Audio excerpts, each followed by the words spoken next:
నమస్కారం ఘంటరావానికి స్వాగతం. ముందుగా ప్రధానాంశాలు. గ్రూప్ 1 మెయిన్స్ పునర్మూల్యాంకనం చేయాలన్న హైకోర్టు 8 నెలల్లో పూర్తి చేయాలని తీర్పు.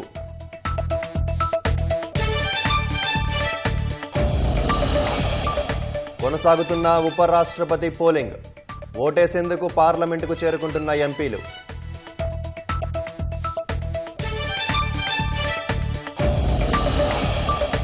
ఓటు వేసిన ప్రధాని సహా కాంగ్రెస్ అగ్రనేతలు.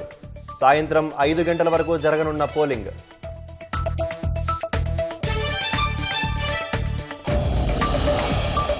విశాఖ స్టీల్ ప్లాంట్లో అగ్ని ప్రమాదం.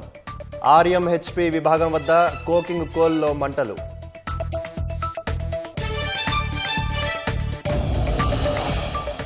నేపాల్ అల్లర్లలో ప్రాణాలు కోల్పోవడంపై భారత్ విచారం. సమస్య శాంతియుత మార్గంలో పరిష్కారం అవ్వాలని ఆకాంక్ష.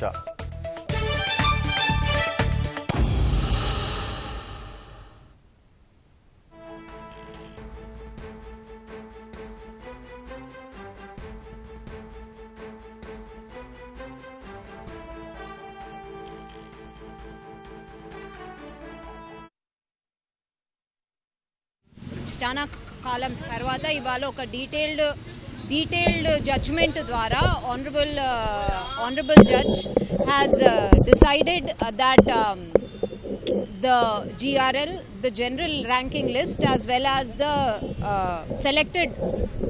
selection list, దాన్ని సెట్ అసైడ్ చేస్తూ రీవాల్యుయేషన్కి డైరెక్షన్స్ ఇచ్చారు.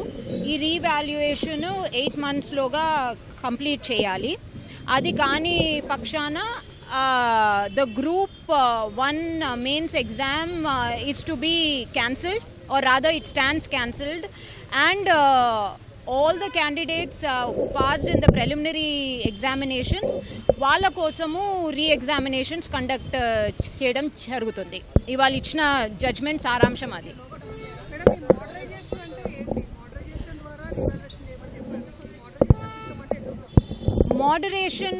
మోడరేషన్ అంటే ఇప్పుడు GRL జనరల్ ర్యాంకింగ్ లిస్ట్ ఇంకా the selected candidate list set aside అయిపోయింది.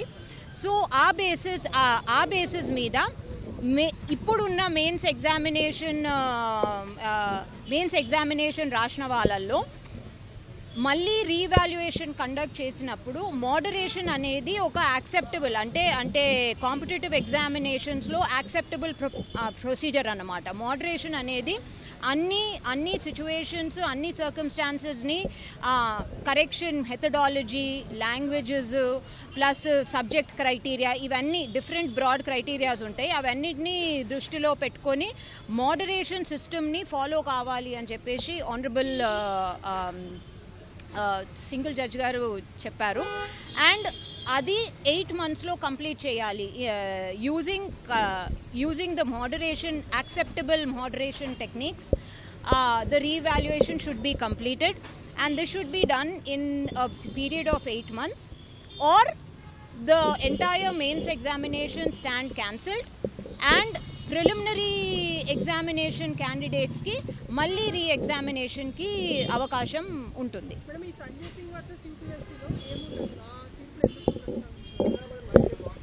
అది ఇప్పుడు జడ్జ్మెంట్ టైంలోనైతే ప్రస్తావించలేదు. బహుశా ఆర్డర్లో డీటెయిల్గా ప్రస్తావించి ఉంటారు. సంజయ్ సింగ్ జడ్జ్మెంట్ మన మోడరేషన్కి రిలేటెడ్ ఉంటుంది.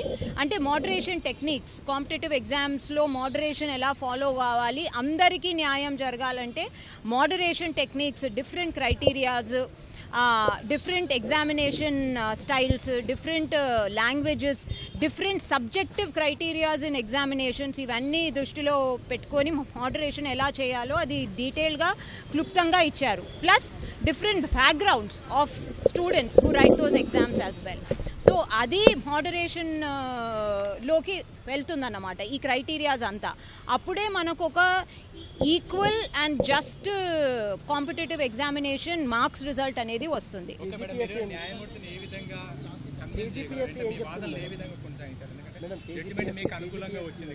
ప్రధానంగా మీరు లేవనెత్తిన అంశాలంటే మూల్యాంకన విషయంలో కానీ ప్రధానంగా ఎవాల్యుయేషన్ చేశారంటే ఏదో జరిగిందనే కదా జడ్జి గారు నమ్మి దానికి ఆ విధంగా ఇచ్చారు. మీరు ఏ విధంగా అది comment చేయగలరు? చాలా డీటెయిల్డ్ హియరింగ్స్ జరిగినాయండి. బట్ ఫైనలీ జడ్జి గారు చాలా డీటెయిల్డ్ హియరింగ్స్ జరిగినాయి. ఫైనలీ జడ్జి గారు మేము ప్రొడ్యూస్ చేసిన ఎవిడెన్స్, డాక్యుమెంటేషన్, మా వాగ్వివాదాలు అండ్ ఆ వాగ్వివాదాలతోని మేము సబ్మిట్ చేసిన ఎవిడెన్స్తోని జడ్జి గారు ఆ బేసిస్ మీద ఈ ఆర్డర్ ఇవ్వడం జరిగింది. సో నేను డీటెయిల్డ్ ఆర్గ్యుమెంట్స్కి వెళ్ళాలంటే ఈ రోజు మొత్తం అయిపోతుంది. బ్రీఫ్గా కూడా ఎవాల్యుయేషన్ అనేది కరెక్ట్ జరగలేదని చెప్పి మీరు evaluation as well as certain aspects of evaluation were not properly followed, and there were certain aspects that were not properly complied with by the government and the PSPSC అని చెప్పడం జరిగింది. And ఆ basis మీదనే ఇవాళ judgement వచ్చింది అని అనుకుంటున్నాం. TSPSC version వాళ్ళ అంటే మా వర్జన్కి ఆపోజిటే ఉంటుంది. అంటే వాళ్ళ వర్జన్ వాళ్ళు చెప్పారు and that everything was properly done. So వాళ్ళ వర్జన్ మా వర్జన్ ఇన్న తర్వాతనే జడ్జి గారు based on evidence, based on hour arguments, based on hour submissions as well as based on cases, most important evidence అండి, evidence మేము submit చేయగలిగినాము. దాంతో judge గారు convince అయినారు అని అనుకొని ఇవాళ జడ్జ్మెంట్ ఇవ్వడం జరిగింది. చాలా రీజన్స్ చెప్పారు మీరు గ్రూప్ 1 మెయిన్స్, కానీ ఇందులో కేవలం రీవాల్యుయేషన్ అంశాన్నే పరిగణలోకి తీసుకొని ఈరోజు జడ్జ్మెంట్ వచ్చింది అనుకోవచ్చా? లేదంటే లేదండి, లేదు అన్నిటినీ మేము చాలా ఆస్పెక్ట్స్ ఆర్గ్యూ చేసినప్పుడు మీరందరూ ఉన్నారు. మేము అన్ని ఆస్పెక్ట్స్ ఆర్గ్యూ చేసిన తర్వాతనే మా ప్రేయర్ ఇదే ఉండే. మా prayer revaluation or enquiry as well as reexamination. అంటే జడ్జి గారు ఏది కరెక్ట్ అనుకుంటే అది ఆర్డర్ చేయగలరు అనేదే మా prayer. And honourable court was convinced. Evaluation TGPSC హిస్టరీలో లేదని చెప్పి కూడా ఎవాల్యుయేషన్ లేదని చెప్పి కూడా టీజీపీఎస్సీ కూడా చెప్పారు కదా. వాళ్ళ అడ్వకేట్ కూడా వాదనలు వినిపించారు. అది ఇప్పుడు మీరు నన్ను జడ్జి గారు ఒక ఆర్డర్ ఎందుకు ఇచ్చిండ్రో అది క్వశ్చన్ చేయలేరు madam. Based on evidence on record. లేదు, రీవాల్యుయేషన్ ఇచ్చిన సందర్భాలు కూడా చాలా ఉన్నాయి. అది మీరు గవర్నమెంట్ని అడగాలండి. అది I cannot answer that. I'm only here to talk about what judgment was given.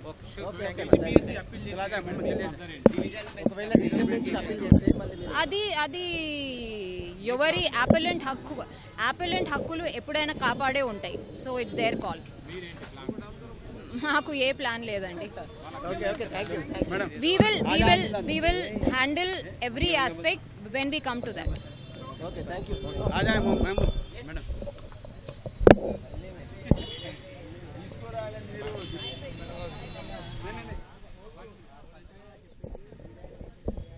కష్టం.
గ్రూప్ 1 పరీక్షల మూల్యాంకనాన్ని సవాల్ చేస్తూ దాఖలైన పిటిషన్లపై హైకోర్టు కీలక తీర్పు వెలువరించింది. జనరల్ ర్యాంకింగ్స్ను రద్దు చేస్తూ ఉత్తర్వులు ఇచ్చింది. తాము విధించిన నిబంధనల మేరకు మళ్లీ మూల్యాంకనం చేయాలని ఆదేశించారు. పునర్మూల్యాంకనం సాధ్యం కాకపోతే మళ్లీ మెయిన్స్ నిర్వహించాలని స్పష్టం చేశారు. 8 నెలల్లోగా మళ్లీ మెయిన్స్ నిర్వహించాల్సి ఉంటుందని తెలిపింది.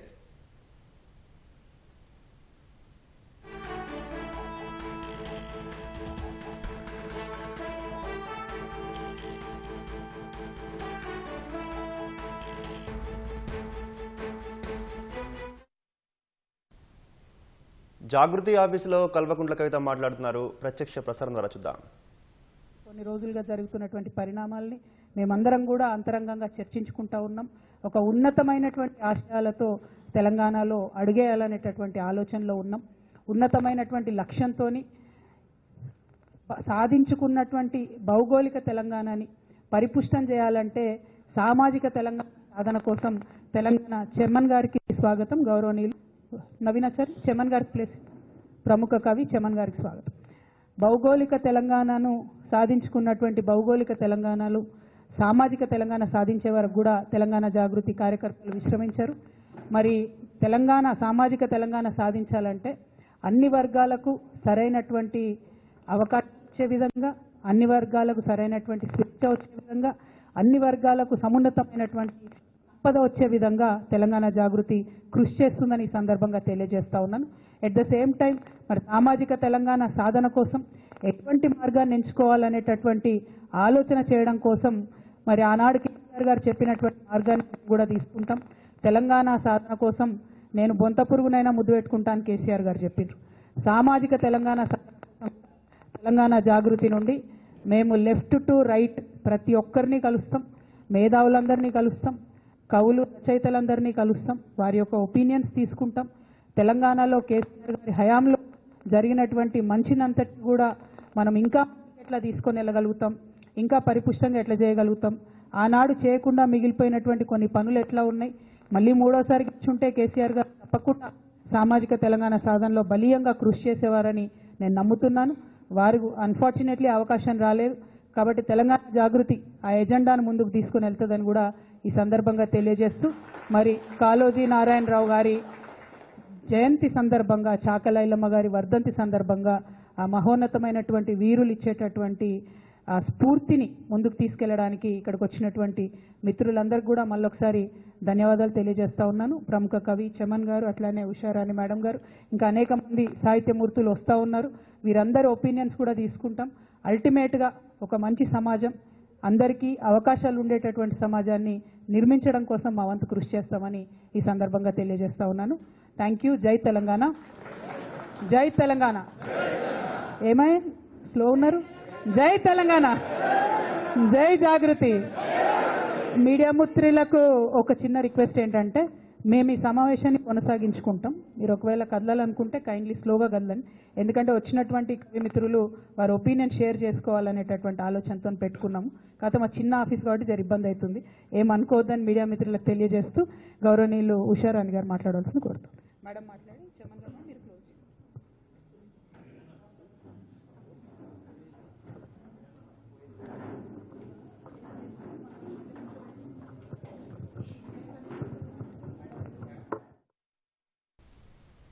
ఉపరాష్ట్రపతి ఎన్నిక పోలింగ్ కొనసాగుతోంది. 2 ప్రధాన కూటముల ఎంపీలు ఒక్కొక్కరిగా పార్లమెంటు నూతన భవనంలోని F101 వసతిలోకి చేరుకుంటున్నారు. ఉపరాష్ట్రపతి ఎన్నికల్లో ప్రధాని మోదీ తొలి ఓటు వేశారు. కేంద్ర మంత్రులు రాజ్నాథ్ సింగ్, అర్జున్ రామ్ మేఘ్వాల్, కిరణ్ రిజిజు ఆ తర్వాత ఓటు వేశారు. Rajya Sabha deputy chairperson Harivansh, BJP MP Kangana Ranaut, SP MP Ram Gopal Yadav తదితరులు ఓటు వేశారు. కాంగ్రెస్ అగ్రనేతలు సోనియా గాంధీ, ఖర్గే, రాహుల్ గాంధీ, ప్రియాంక గాంధీ ఓటు హక్కు వినియోగించుకున్నారు.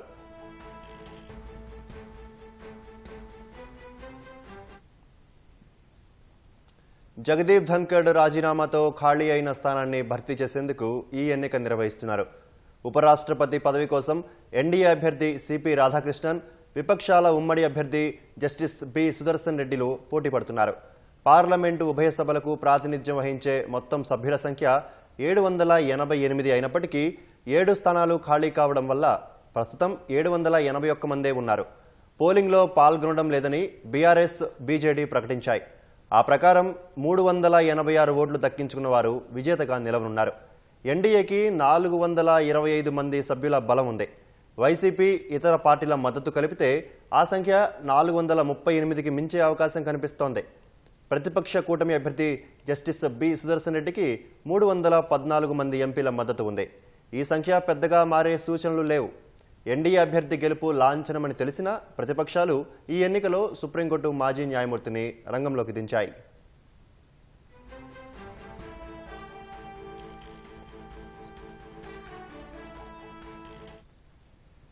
ఈ ఎన్నిక రహస్య బ్యాలెట్ విధానంలో జరుగుతోంది. పార్టీలు తమ సభ్యులకు విప్పు జారీ చేయకూడదని ఎన్నికల సంఘం ఇప్పటికే స్పష్టమైన ప్రకటన చేసింది. 2022 ఉపరాష్ట్రపతి ఎన్నికల్లో 725 మంది ఎంపీలు ఓట్లు వేశారు. ఎన్డీఏ అభ్యర్థి జగదీప్ ధన్ఖడ్కు 528, ప్రతిపక్ష కాంగ్రెస్ అభ్యర్థి మార్గరెట్ ఆళ్వాకు 182 ఓట్లు దక్కాయి. 15 ఓట్లు చెల్లలేదు. 55 మంది ఓటింగుకు గైర్హాజరయ్యారు. ప్రాధాన్య ఓట్లు వేసే పద్ధతి కావడం వల్ల బ్యాలెట్లని వాడనున్నారు. ఈవీఎంలలో ఈ సదుపాయం లేదు.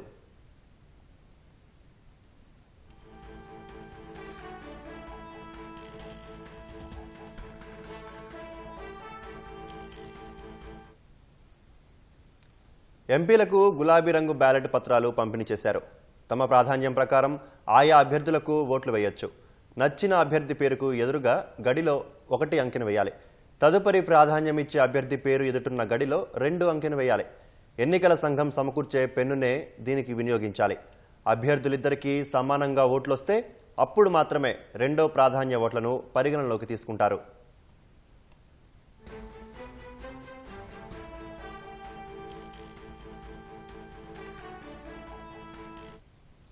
సాయంత్రం 5 గంటల వరకు పోలింగ్ జరగనుంది. సాయంత్రం 6 గంటలకు ఓట్ల లెక్కింపు చేపట్టి రాత్రికి విజేతను ప్రకటిస్తారు. శిరోమణి అకాలీదళ్ ఉపాధ్యక్ష ఎన్నికకు దూరంగా ఉన్నట్లు ప్రకటించింది. ఉపరాష్ట్రపతి ఎన్నిక నేపథ్యంలో ఎన్డీఏ అభ్యర్థి సిపి రాధాకృష్ణన్ లోధి రోడ్లోని రామ మందిరంలో ప్రత్యేక పూజలు చేశారు.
తాజా అంశాన్ని చూస్తున్నాం. నార్సింగ్ మున్సిపల్ కార్యాలయంలో టౌన్ ప్లానింగ్ అధికారి హారిక 4 లక్షలు తీసుకుంటుండగా రెడ్ హ్యాండెడ్గా ఏసీబీకి పట్టుపడ్డారు.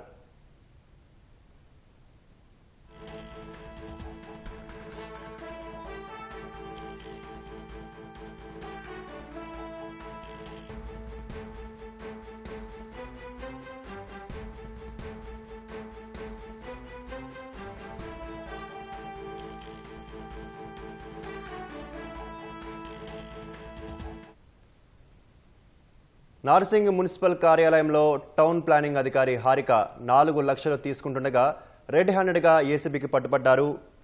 భవనం అనుమతుల కోసం లంచం డిమాండ్ చేశారు హారిక. పట్టణ ప్రణాళిక అధికారిని ఏసీబీ అదుపులోకి తీసుకొని విచారిస్తుంది.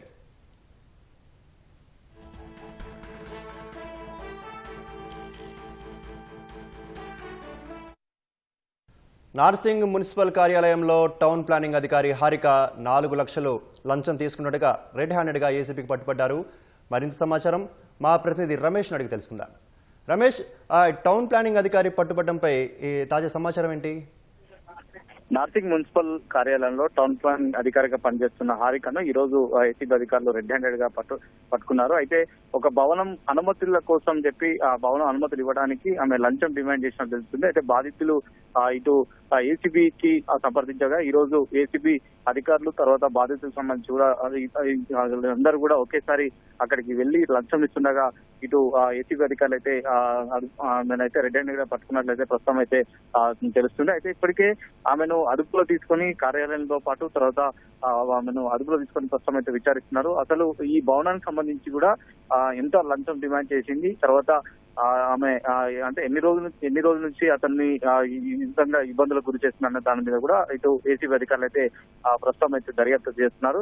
ఇటు కార్యాలయంలో సోదాల తర్వాత తన నివాసంలో కూడా ఏసీబీ అధికారులు కూడా సోదాలు చేసే అవకాశం ఉంది. దాదాపు 4 లక్షల రూపాయలు కూడా రెడ్ హ్యాండెడ్ పట్టుకోవడంతో కూడా భారీ మొత్తంలో ఈ డబ్బులు ఆమె డిమాండ్ చేసినట్లయితే ప్రాథమికంగా అధికారులు అయితే ప్రస్తుతం అయితే గుర్తించే జరిగింది. కానీ ఈ కేసుకు సంబంధించి కూడా పూర్తిగా దర్యాప్తు చేసిన తర్వాత మరిన్ని వివరాలు అయితే మీడియాకి అయితే వెళ్లించే అవకాశం ఉంది. ఇప్పటికే తెలంగాణ రాష్ట్రంలో ఏసీబీ అధికారులు ఏదో ఒక చోట అంటే అవినీతికి సంబంధించి పాల్పడుతున్న అధికారులకు సంబంధించి ఏదో ఒక చోట కూడా రోజుకొక అవినీతికి సంబంధించి పాల్పడుతున్న అధికారిని అయితే సోదాలు చేయడం కానీ తర్వాత రెడ్ హ్యాండెడ్ పట్టుబడడం జరిగింది. కానీ నగరంలో ఇప్పటికే పలు ప్రాంతాల్లో కూడా పలు కార్యాలయంలో కూడా అధికారులకు సోదాలు ఇటు రెడ్ హ్యాండెడ్ పట్టుబడినప్పటికీ తర్వాత మున్సిపల్ కార్యాలయంలో ఏకంగా 4 లక్షల రూపాయలు లంచం తీసుకుంటూ పట్టుబడడంతో కూడా మరొకసారి ఇప్పుడు సోదాలు నిర్వహించి తర్వాత ఆమెకు సంబంధించిన కూడా ఆ కార్యాలయంలో పాటు తర్వాత ఇళ్లలో కూడా నివాసంలో కొత్తగా సోదాలు చేసిన తర్వాత ఈ మరి ఆమెకు సంబంధించి మరి ఏ విధంగా ఉంది ఏంటిది అనేది కూడా పూర్తి వివరాలు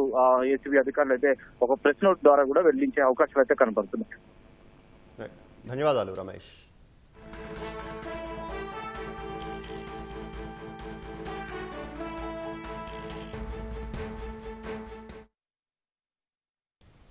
రాష్ట్ర వ్యాప్తంగా యూరియా కోసం అన్నదాతల అవస్థలు కొనసాగుతూనే ఉన్నాయి. మెదక్ జిల్లా చేగుంట రైతు వేదిక వద్ద తెల్లవారుజాము నుంచే పడిగాపులు కాస్తున్నారు. లైన్లో నిలబడే ఓపిక లేక చెప్పులు చెట్ల కొమ్మలను క్యూ లైన్లో పెట్టారు. పోలీసుల సమక్షంలో యూరియా టోకెన్లు అందించారు. రైతుల అవసరాలకు తగ్గట్టుగా యూరియా అందించాలని డిమాండ్ చేస్తున్నారు. మంచిర్యాల జిల్లా చెన్నూరులో యూరియా పంపిణీ చేయాలంటూ ఆందోళన చేపట్టారు. ఎమ్మెల్యే క్యాంపు కార్యాలయం వద్ద ప్రధాన రహదారిపై బైఠాయించి నిరసన తెలిపారు. ప్రైవేట్ ఎరువుల దుకాణానికి వెళ్తున్న యూరియా బస్తాల లారీని అడ్డుకున్నారు. కరీంనగర్ జిల్లా హుజూరాబాద్ మండలం చెల్పూర్ ప్రాథమిక సహకార సంఘం ఎదుట యూరియా బస్తాల కోసం రైతులు బారులు తీరారు. సిద్దిపేట జిల్లా గజ్వేల్ మార్కెట్ యార్డులో యూరియా టోకెన్ల కోసం వచ్చిన మహిళా రైతులు వరుస తప్పావంటూ చెప్పులతో కొట్టుకున్నారు. యూరియా కోసం పడరాని పాటలు పడుతున్నామని అన్నదాతలు ఆవేదన వ్యక్తం చేశారు.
Sub.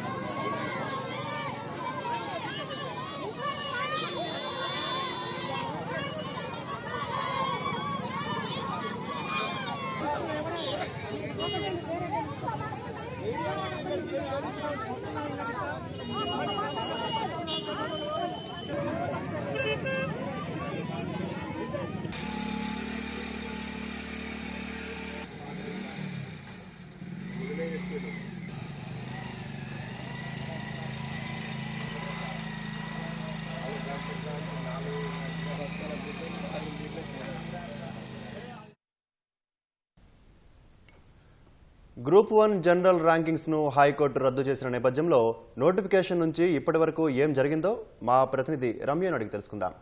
రమ్య, ఈ గ్రూప్ 1 నోటిఫికేషన్ నుంచి ఇప్పటి వరకు జరిగిన పరిణామాలు ఏంటి అసలు? గ్రూప్ 1 నోటిఫికేషన్ తెలంగాణ ఏర్పడిన తర్వాత ఇప్పటి వరకు గ్రూప్ 1 పోస్టులు భర్తీ చేయడం అనేది గమనారం. తాజాగా ఈసారి గ్రూప్ 1 పోస్టులు ఖచ్చితంగా భర్తీ అవుతాయని ఆశించినప్పటికీ కూడా మరోమారు ఈ యొక్క ఆశాభంగం కలిగిందని చెప్పొచ్చు. ఇటీవల ఏదైతే గ్రూప్ 1 పరీక్షలు నిర్వహించారో, ఫైనల్స్ నిర్వహించినటువంటి పరీక్షలకు సంబంధించి ఒకే కేంద్రం నుంచి కేవలం 2 కేంద్రాల నుంచి 71 మంది అభ్యర్థులు ఎంపికయ్యారు అంటూ పలువురు అభ్యర్థులు హైకోర్టును ఆశ్రయించడంతో సింగిల్ బెంచ్ ఆశ్రయించారు. ఈ నేపథ్యంలోనే వాదోపవాదాలు విన్న తర్వాత ఈ రోజు హైకోర్టు జనరల్ ర్యాంకింగ్స్ ని రద్దు చేస్తే 8 నెలల లోపు పేపర్లను తిరిగి మూల్యాంకనం చేయాలని చెప్పేసి, అలా చేయలేని పరిస్థితి ఉంటే పరీక్షలను మరోమారు నిర్వహించాలని చెప్పి స్పష్టం చేసింది.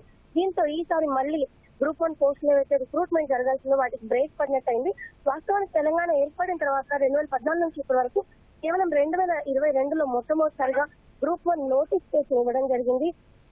ఆ ఏడాది 503 పోస్టులతోటి ఈ యొక్క నోటిఫికేషన్ ఇచ్చారు. అదే ఏడాది అక్టోబర్ 16న ప్రిలిమ్స్ పరీక్షను కూడా మొట్టమొదటిసారిగా నిర్వహించారు. ఆ తర్వాత ఫలితాలను సైతం విడుదల చేసినప్పటికీ కూడా ప్రిలిమ్స్ పేపర్ లీక్ అయిందని చెప్పేసి ఎవరైతే అప్పుడు టీఎస్పీఎస్సీగా ఉన్నటువంటి ఈ బోర్డులో ఉన్నటువంటి సభ్యుల పేపర్ ని లీక్ చేశారనే అంశం నేపథ్యంలోనే అప్పుడు జరిగినటువంటి ప్రిలిమ్స్ పరీక్షలు ఏవైతే ఉన్నాయో వాటిని రద్దు చేయడం జరిగింది. 2023 జూన్లో మళ్ళీ ప్రిలిమ్స్ పరీక్షలను నిర్వహించారు. ఆ తర్వాత జూన్ 22న తిరిగి మళ్ళీ అభ్యర్థులు కోర్టుకు వెళ్ళడం జరిగింది. అప్పుడు ఎందుకంటే ఏదైతే జూన్ 22లో జరిగినటువంటి పరీక్షలను క్యాన్సిల్ చేసినప్పుడు పేపర్ లీకేజ్ అంశం ప్రధానంగా ఉండగా జూన్ 2023లో జరిగినటువంటి పరీక్షలకు సంబంధించి చూసినట్లయితే అటెండెన్స్ లో లోపాలు ఉన్నాయి. పరీక్షకు హాజరైన వాళ్ళకంటే కూడా 10 నుంచి 15 మంది సంఖ్య పెరిగింది ఫైనల్ గా అటెండెన్స్. దాంతో పాటుగా చూసినట్లయితే కనుక హాల్ టికెట్ల పైన సరైన నెంబర్లు వేయలేదు. ఇలా అనేక రకాలైనటువంటి ఓఎంఆర్ పైన ఇబ్బందులు ఉన్నాయి. అంశాలను ప్రధానంగా చూపిస్తూ పలువురు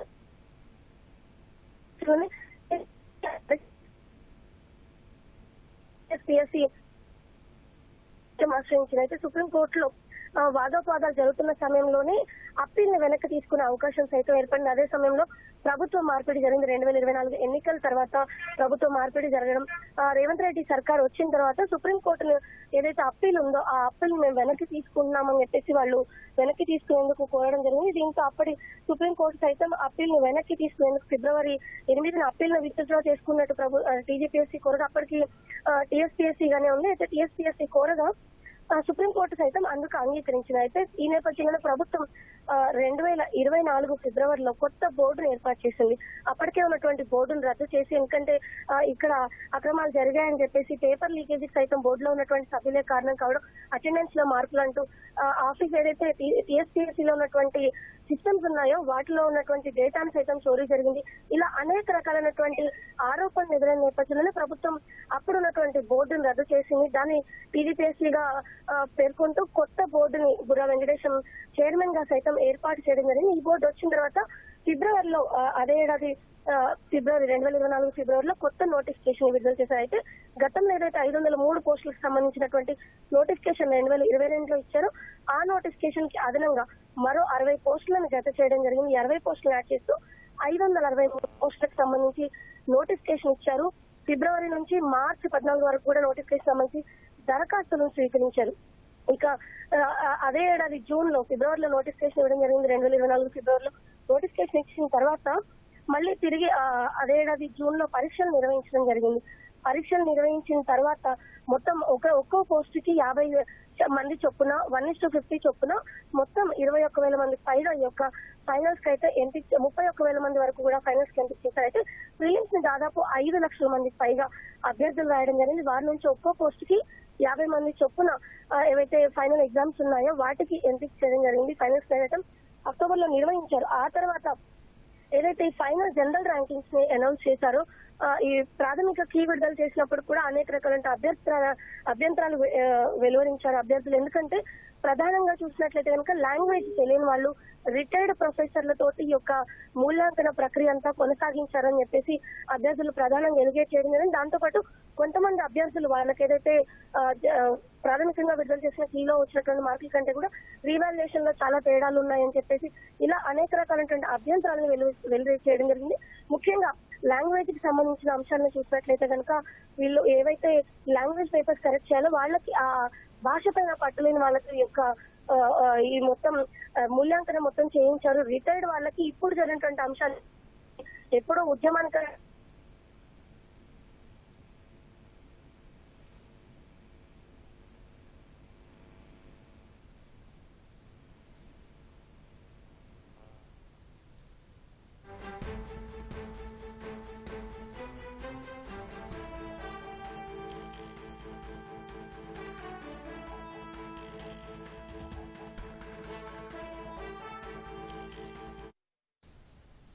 ధన్యవాదాలు రమ్య.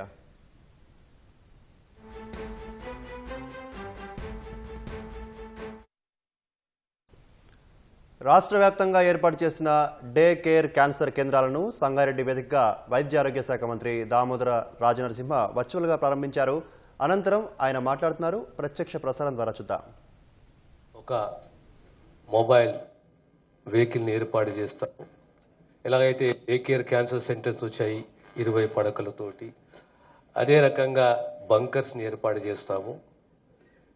రాబోయే 1 సంవత్సరం 2 సంవత్సరాల్లో ఈ అంశాన్ని అడ్రస్ దిశగా మా కృషి ఉంటుంది. ముఖ్యమంత్రి గారి ప్రత్యేక శ్రద్ధ ఉంది. ఈ క్యాన్సర్ ట్రీట్మెంట్ పైన మనము తీక్షణంగా స్పందించాలి, చర్యలు తీసుకోవాలని చెప్పి. అదే రకంగా రెండో అంశము ఈరోజు మనం టేకప్ చేసింది ఈ నర్సింగ్ విద్యార్థులకు ప్రత్యేకంగా విద్యార్థులకు foreign లాంగ్వేజ్లలో training ఇప్పియాలి.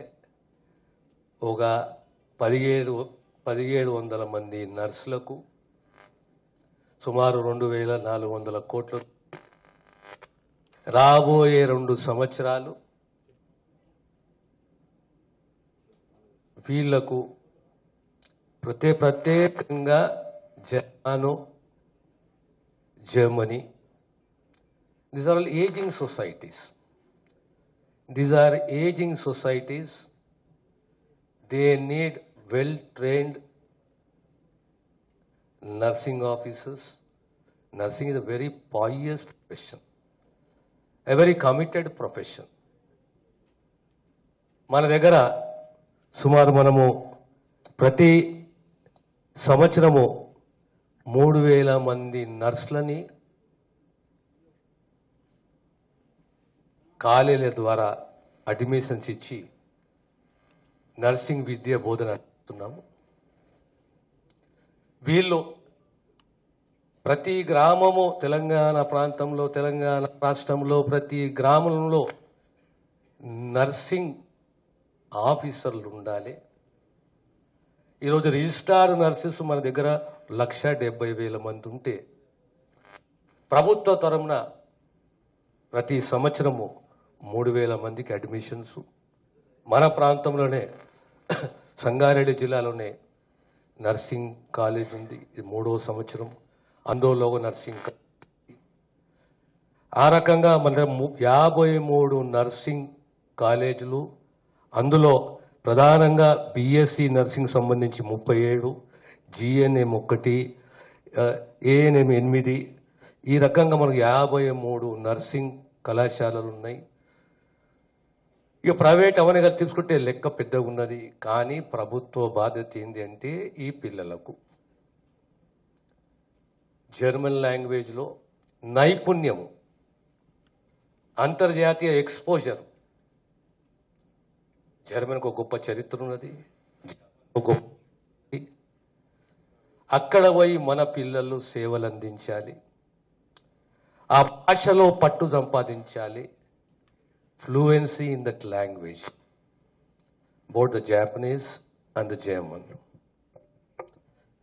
The aging society, and they believe, they are confident, they believe that one of the wonderful people in the world who can give unparalleled service in the medical and health, particularly the health services, are the nurses from India, particularly from Kerala and Hyderabad. దానికి మా ప్రభుత్వము ఈఫ్లు వాళ్ళతో ఒక ఒప్పందము, మా హరిప్రసాద్ గారు ఉన్నారు, ఒప్పందము. మీరందరూ కూడా ప్రత్యేకంగా నేను బీఎస్సీ నర్సింగ్ చేసిన, నాకు ఉద్యోగం వస్తే నేను సంగారెడ్డిలో ఉంటా, పటన్ చెరువుల్లో ఉంటా, లేదా జైరాబాద్లో ఉంటా అని ఆ సంకుచిత భావనకి బయటికి రావాలి. నేను జర్మన్ పోతా, జపాన్ పోతా, స్థిరపడతా, పేరు సంపాదిస్తా, సంపాదన చేస్తా, సేవ చేస్తా అనే ఓ దృక్పథం ఉండాలి. సమాజానికి తిరిగి సేవ చేయాలంటే మా రత్నారెడ్డి గారు అలాంటి వాళ్ళని మనం ఆదర్శంగా తీసుకోవాలి.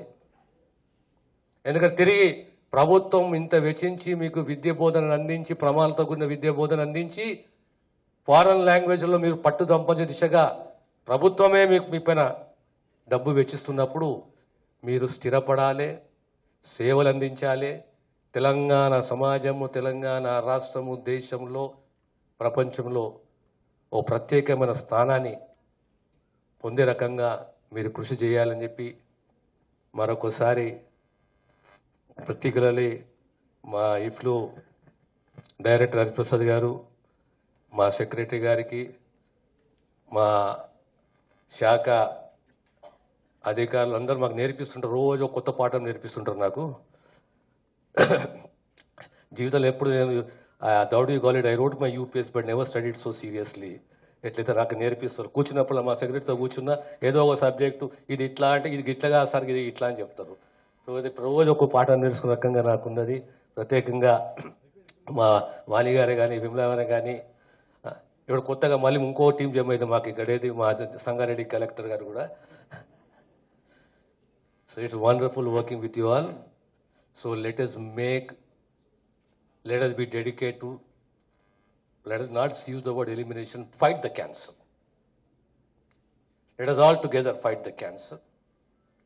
And as far as the foreign languages, nursing education is concerned, I once again congratulate you people, the students. Make it a grand success. Have that commitment, have that vision, have that zeal. And I am sure that you'll succeed in life. Thank you very much.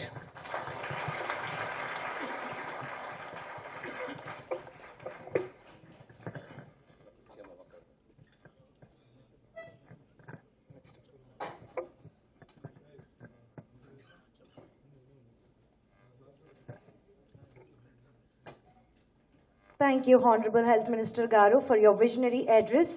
Your words reflect a deep commitment to public service and inspire us to work with renowned purpose. Moving further in our program, now let's all come together to witness the virtual inauguration of our District Cancer Care Center across 34 Government General Hospitals, Telangana. I would like to request our Honorable Health Minister, Sri Damodar Rajanarasimha Garu, to please do the honors.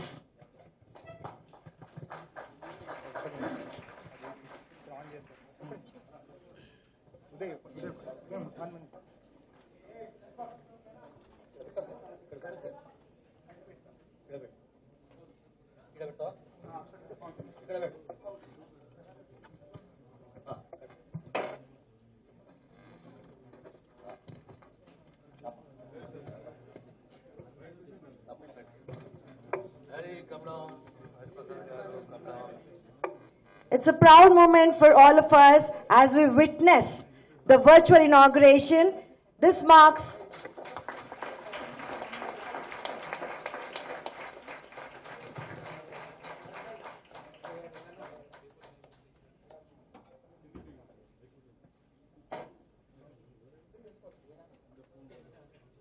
నేను చదవాలి ఇప్పుడు చదివేది నేను.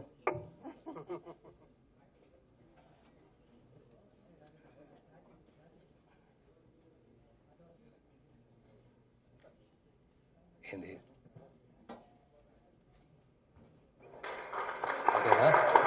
I request everyone to join us with applause and enthusiasm.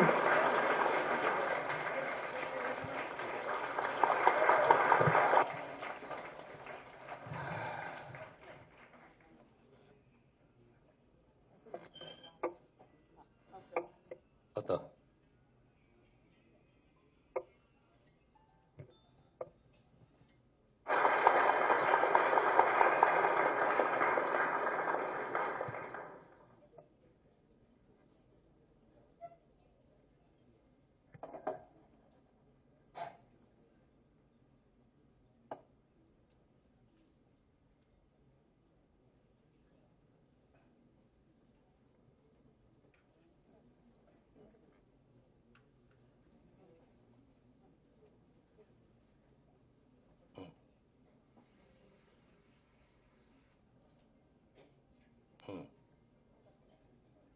అక్కడైందా? చలో we will have an MOU. Come on.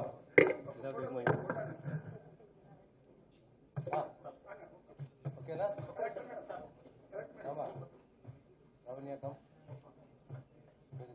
భరతనారెడ్డి గారు ఏంటమ్మా ఎలా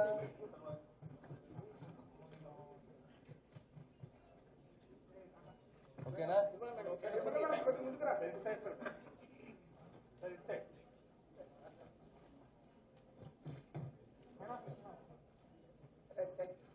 okay, thank you.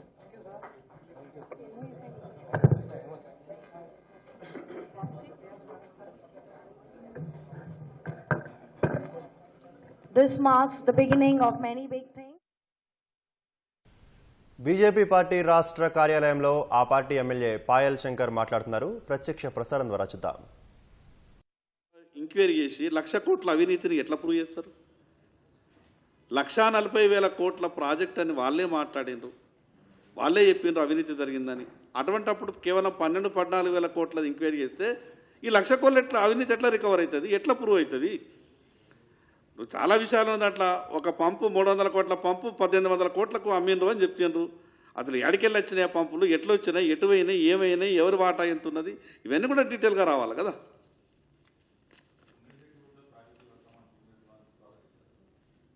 కట్టాల్సిందే.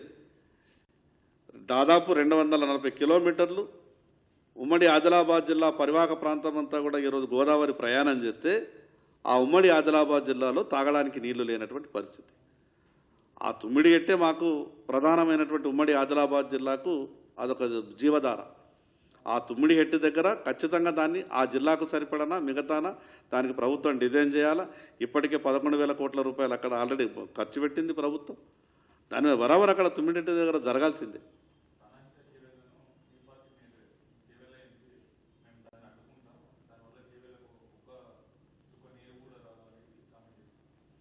దేనివల్ల ఆ విషయాలు టెక్నికల్ విషయాలు నేను మాట్లాడతాం. మళ్ళీ ఉన్నటువంటి కాళేశ్వరం మీదనే మనం చర్చ చేస్తున్నాం. ఆ మిగతా విషయాలు దాని మీద సుదీర్ఘంగా చర్చ చేయాల్సి వస్తుంది. దానికి ఉన్న లెవెల్స్ కానీ లిఫ్ట్స్ కానీ మిగతా చాలా విషయాలు మాట్లాడొస్తుంది. కాబట్టి థ్యాంక్ యూ.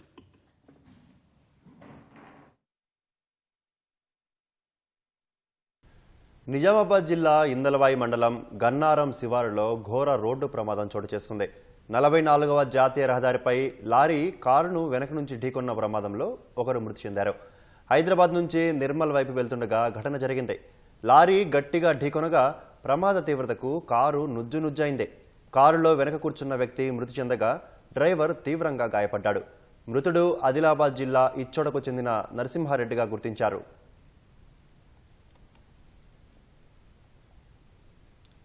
విశాఖ స్టీల్ ప్లాంట్లో మరోసారి అగ్ని ప్రమాదం చోటు చేసుకుంది. ఆర్ఎంహెచ్పి డిపార్ట్మెంట్ వద్ద కోకింగ్ కోల్లో మంటలు చెలరేగాయి. ఆర్ఎంహెచ్పి డిపార్ట్మెంట్ వద్ద పెద్ద ఎత్తున కుప్పలుగా కోకింగ్ కోల్ ఉంచారు.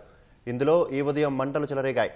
మరోవైపు వర్షం పడుతున్నా మంటలు మాత్రం అదుపులోకి రావడం లేదు. అగ్నిమాపక సిబ్బంది మంటలను అదుపు చేసేందుకు ప్రయత్నిస్తున్నారు.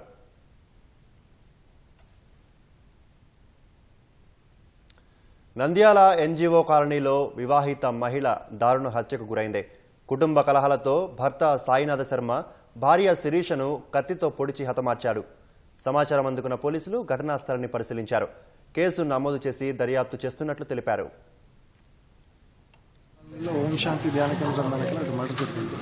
శిరీష అనే ఆమెకు తన భర్తే కత్తితో పొడిచి చంపేసినాడు. కారణం ఏమంటే కుటుంబ కలహాలు ఉన్నాయి. భార్య మీద ఈ సోమనాథ్ శర్మ అనే ఆయనకు అనుమానం ఉంది. ఈ కారణంగా గొడవలు జరుగుతున్నాయి వాళ్ళకు. నిన్న నైట్ అదే విధంగా గొడవలు పడినారు. నైట్ 1:30 ప్రాంతంలో పొడిచి చంపేసినాడు. అది వీళ్ళ అమ్మాయి శ్రీహిత అని ఒక 19 years girl, degree first year చదువుతుంది. ఈ కళ్ళారా చూసింది. ఈరోజు ఉదయం వచ్చి కంప్లైంట్ ఇచ్చింది. కేసు రిజిస్టర్ చేసి ఇన్వెస్టిగేట్ చేస్తున్నాం.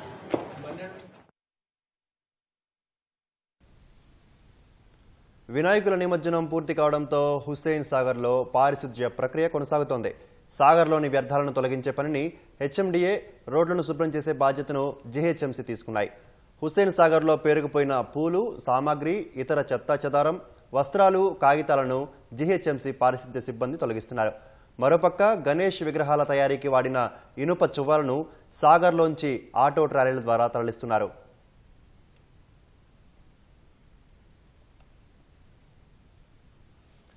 జీఎస్టీ రేట్ల తగ్గింపుపై ప్రజల నుంచే కాకుండా పరిశ్రమ వర్గాల నుంచి కూడా హర్షం వ్యక్తమవుతోంది. ఈ ప్రగతిశీల సంస్కరణ వల్ల గణనీయమైన మార్పును చూడబోతున్నామని, ఆర్థిక సంవత్సరం ఊహించిన దానికన్నా మెరుగ్గా ఉంటుందని చెప్తున్నాయి. జీఎస్టీ తగ్గింపు వల్ల చేకూరే ప్రయోజనాలన్నింటినీ వినియోగదారులకే అందేలా చూస్తామని హామీ ఇస్తున్నాయి. ఈ మేరకు తమ ఉత్పత్తులపై ధరలు తగ్గిస్తున్నట్లు పలు సంస్థలు ప్రకటించాయి. జీఎస్టీ తగ్గింపు వల్ల చేకూరే పూర్తి ప్రయోజనాల్ని వినియోగదారులకే అందేలా పనిచేస్తామని టీవీఎస్ మోటార్ కంపెనీ తెలిపింది. పెట్రోల్ లేదా డీజిల్ వాహనాలపై జీఎస్టీని 28 నుంచి 18% తగ్గించడం వల్ల తమ సంస్థ ఉత్పత్తుల కొనుగోలుపై కస్టమర్లు భారీగా లబ్ధి పొందుతారని టీవీఎస్ డైరెక్టర్ కెఎన్ రాధాకృష్ణన్ వివరించారు. జీఎస్టీ రేట్ల తగ్గింపు నిర్ణయం సాహసోపేతమైన పరివర్తనం కలిగించేదన్న ఆయన దానివల్ల సమాజంలో వినియోగం పెరుగుతుందని చెప్పారు. జీఎస్టీ తగ్గింపు ప్రయోజనాల గురించి ప్రజలకు అవగాహన కల్పించేందుకు కృషి చేస్తామన్నారు. జీఎస్టీ రేట్ల తగ్గింపు వల్ల తమ వాహనాల మోడళ్లను బట్టి 4.48 లక్షల రూపాయల వరకు ధర తగ్గుతుందని కియా ఇండియా తెలిపింది. కారిన్స్ పై 48,000, కార్నివాల్ పై 4,48,000 రూపాయలు తగ్గించనున్నట్లు ఓ ప్రకటనలో వివరించింది. తమ మోడళ్లపై 54,000 నుంచి 3 లక్షల దాకా ధరలు తగ్గించనున్నట్లు జేఎస్డబ్ల్యూ ఎంజీ మోటార్ ఇండియా వెల్లడించింది. నిస్సాన్ మోటార్ ఇండియా తమ ఎస్యూవీ మ్యాగ్నైట్ పై 1,00,000 వరకు వినియోగదారులకు ప్రయోజనం కలుగుతుందని తెలిపింది. సెప్టెంబర్ 22 తర్వాత చేసే అన్ని డెలివరీల ధరల్ని సవరిస్తున్నట్లు ప్రకటించింది. లగ్జరీ కార్ల తయారీ సంస్థ లెక్సస్ తమ వాహనాలపై జీఎస్టీ తగ్గింపు ప్రయోజనం 20.8 లక్షల వరకు ఉంటుందని, దాన్ని మొత్తం వినియోగదారులకే అందిస్తామని తెలిపింది. మరో లగ్జరీ కార్ల తయారీ సంస్థ ఆడి ఇండియా తమ కార్ల రేంజ్ను బట్టి జీఎస్టీ తగ్గింపు 2.6 లక్షల నుంచి 7.8 లక్షల వరకు ఉంటుందని ప్రకటించింది. జీఎస్టీ రేట్లను రేషనలైజ్ చేయడాన్ని ఈ కామర్స్ దిగ్గజం అమెజాన్ ప్రశంసించింది. ఇది అత్యంత ప్రగతిశీల సంస్కరణ అని, చిన్న అమ్మకందారులకు ఒక గేమ్ చేంజర్ లాంటిదని కొనియాడింది. కస్టమర్, సెల్లర్ల పర్యావరణంతో పాటు పూర్తి ఆర్థిక వ్యవస్థపై గణనీయమైన సానుకూల ప్రభావం చూపిస్తుందని అమెజాన్ ఇండియా ఉపాధ్యక్షుడు సౌరభ్ శ్రీవాస్తవ్ తెలిపారు. ద్వితీయ, తృతీయ శ్రేణి నగరాల సెల్లర్లకు డిజిటల్ వాణిజ్యం దగ్గరవుతుందని తెలిపారు. కొత్త రేట్లకు అనుగుణంగా అంతర్గతంగా మార్పులు చేసుకుంటున్నామన్న అమెజాన్, జీఎస్టీ తగ్గింపు వల్ల సెప్టెంబర్ 23న ప్రారంభమయ్యే గ్రేట్ ఇండియన్ ఫెస్టివల్ సేల్లో ప్రభావం ఉంటుందని చెప్పారు. అమెరికా టారిఫ్ల వల్ల భారీగా మార్పులు ఏమీ కనిపించలేదన్న ఆయన 2030 కల్లా $80 బిలియన్ భారత ఉత్పత్తుల్ని ప్రపంచ దేశాలకు ఎగుమతి చేయాలన్న లక్ష్యంపై పనిచేస్తున్నట్లు వివరించారు. కొత్త ఎంఆర్పీ ధరలు కలిగిన నిత్యావసరాలు మార్కెట్లోకొచ్చేందుకు కొంత సమయం పడుతుందని గోద్రేజ్ సంస్థ అంచనా వేసింది. జీఎస్టీ ధరల తగ్గింపు అక్టోబర్ మధ్యకాలంలోనే కస్టమర్లకు అందుబాటులోకి వస్తుందని తెలిపింది. పాత ఎంఆర్పీలపైనే విక్రయాలు సాగిస్తే దాని ప్రయోజనాలు నేరుగా కస్టమర్లకు చేరకపోవచ్చని తెలిపింది. జీఎస్టీ రేట్లు తగ్గించిన వస్తువులే కాక యథాతథంగా ఉన్న జీఎస్టీ ఉన్న ఉత్పత్తిదారులకు కూడా లాభం జరుగుతుందని గోద్రేజ్ సీఈఓ సుధీర్ సీతాపతి వివరించారు. ప్రజల వినియోగం, ఖర్చులు పెరగడమే అందుకు కారణమని వివరించారు. త్వరలో గణనీయమైన సానుకూల ప్రభావం చూడబోతున్నామన్న ఆయన ఆర్థిక సంవత్సరం అంచనాల కంటే మెరుగ్గా ఉంటుందని అంచనా వేశారు. జంతువుల అవయవాలను ఉపయోగించి మనుషుల ప్రాణాలు కాపాడే ప్రయత్నాల్లో భాగంగా మరో కీలక ముందడుగు పడింది. అమెరికాలో ఓ రోగికి వైద్యులు విజయవంతంగా పంది కిడ్నీని అమర్చారు. న్యూ హ్యాంప్షైర్లో 54 ఏళ్ల వ్యక్తికి కిడ్నీ మార్పిడి ఆపరేషన్ను విజయవంతంగా నిర్వహించినట్లు మసాచుసెట్స్ జనరల్ హాస్పిటల్ వైద్యులు తెలిపారు. ఇప్పుడు అతడి ఆరోగ్యం నిలకడగా ఉందని వెల్లడించారు. వైద్య రంగంలో మరో కీలక ముందడుగు పడింది. మూడోసారి పంది కిడ్నీ మార్పిడి ఆపరేషన్ విజయవంతంగా నిర్వహించిన అమెరికాలోని న్యూ హ్యాంప్షైర్ వైద్యులు ఘనత సాధించారు. 54 ఏళ్ల బిల్ స్టీవర్ట్ కు విజయవంతంగా పంది కిడ్నీని అమర్చినట్లు మసాచుసెట్స్ జనరల్ హాస్పిటల్ వైద్యులు ప్రకటించారు. ఈ జూన్ నెలలో బిల్ కు ఆపరేషన్ నిర్వహించినట్లు వెల్లడించారు. జన్యు సవరణ విధానంలో అభివృద్ధి చేసిన పంది మూత్రపిండాన్ని ఆపరేషన్ నిర్వహించి అమర్చినట్లు తెలిపారు. ఆపరేషన్ విజయవంతమయ్యిందని, మనిషి శరీరంలో పంది కిడ్నీ సాధారణంగా పనిచేస్తుందని వైద్యులు వివరించారు. ఇప్పుడు బిల్ ఆరోగ్యం నిలకడగా ఉందని, 3 నెలల్లోనే తిరిగి తన పనులను చేసుకోగలుగుతున్నారని వివరించారు. బిల్ రోగ నిరోధక శక్తిపై ఎలాంటి ప్రతికూల ప్రభావం చూపించలేదని చెప్పారు. ఇప్పటి వరకు 3 పంది కిడ్నీ మార్పిడి శస్త్రచికిత్స చేసినట్లు మసాచుసెట్స్ జనరల్ హాస్పిటల్ వైద్యులు తెలిపారు. ఈ ఆపరేషన్లో కిడ్నీని ముందుగా పంది నుంచి సేకరించారు. దీన్ని జన్యుపరంగా మానవ శరీరానికి అనుకూలంగా మార్చేందుకు మేరకు ఈజెనెసిస్ బయో అనే సంస్థ జన్యు ప్రక్రియను పూర్తి చేసింది. తర్వాత శస్త్రచికిత్స ద్వారా రోగికి పంది కిడ్నీని వైద్యులు అమర్చారు. ఆపరేషన్ ముగిసిన అనంతరం 3 నెలల పాటు రోగిని పర్యవేక్షించారు. ఆరోగ్య నిలకడ అవ్వగానే అతడిని డిశ్చార్జ్ చేశారు. ప్రపంచవ్యాప్తంగా మూత్రపిండాల వైఫల్యంతో బాధపడుతున్న మిలియన్ల మంది రోగుల జీవితాలను మార్చడానికి జీనోమ్ ఇంజనీరింగ్ సామర్థ్యం ఉపయోగపడుతుందని వైద్యులు వివరించారు.